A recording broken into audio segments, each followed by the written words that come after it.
Hello, welcome to Bonnie and Soul's Plant-Powered Kitchen. My name is Lyric. I'll be posting a cooking demo every Tuesday and Friday to learn how we can enjoy some of the produce that's been going out at market. So this week we have a beautiful abundance of curly kale. So we're going to do a basic roasted kale chip. And I have to tell you that I know a lot of people that swear that they're not fans of kale, they don't want to eat kale, they don't know what to do with kale, they can't get their kids to eat kale, and I always refer them to this kale chip recipe. It's very simple, anyone can make it, it takes 3 ingredients, and it's really delicious and it really elevates and highlights the flavor of the kale. So we're going to jump right in. I challenge you to cook along with me and try this for yourself, especially if you feel like kale is not for you. Give it a shot. Okay, so I have my kale. I've already rinsed it in my colander. It's really important to fully wash your produce before you eat it. And with kale chips, it's not really important to get it chopped to a certain size, so I'm just gonna go ahead and rip it up and toss it into a big bowl. Just if you want a size reference, think about the size of a tortilla chip, right? Because we're making chips. And then just as a preference of mine, for kale chips, I'll leave out the bigger part of the stem because it won't get as crispy because it's thicker and it has more moisture in it. So I'll save the stem and all of my stems and add it to my soup stock bag in my freezer of all the veggie bits that I haven't cooked, and then create a nice broth. Okay, so I have my kale all ripped up in this bowl.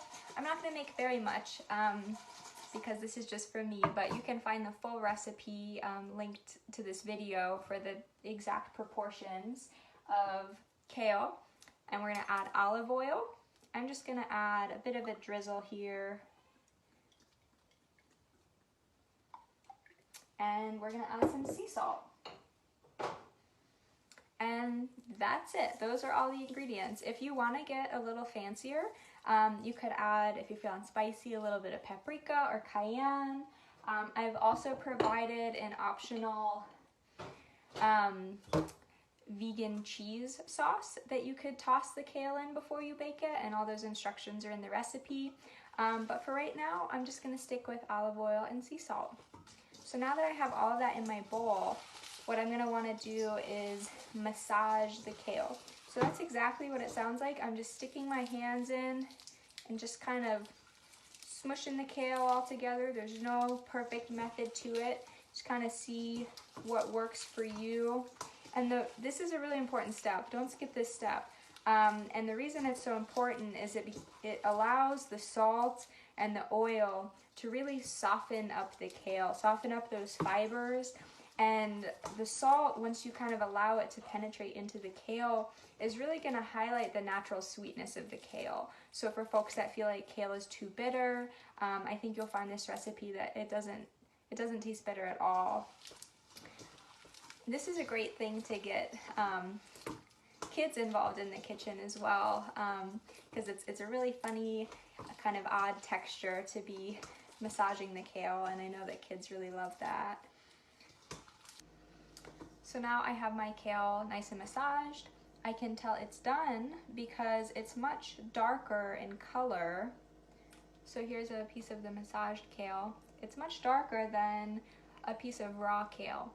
And that's a good indication for you as to when you're done massaging. Now I'm going to add it to my baking sheet.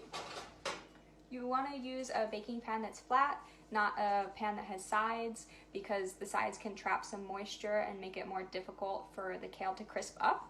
So I'm going to add it to my baking sheet, and I'm going to do so making sure that it's really nice and spread out.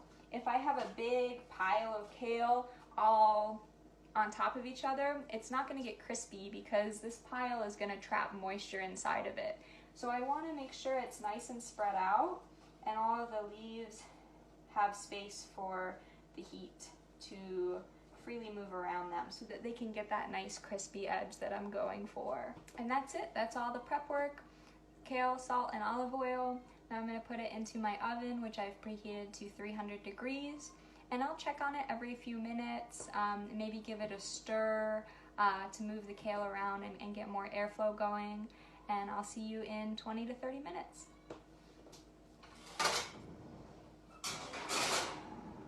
I've gone ahead and pulled my kale chips out of the oven.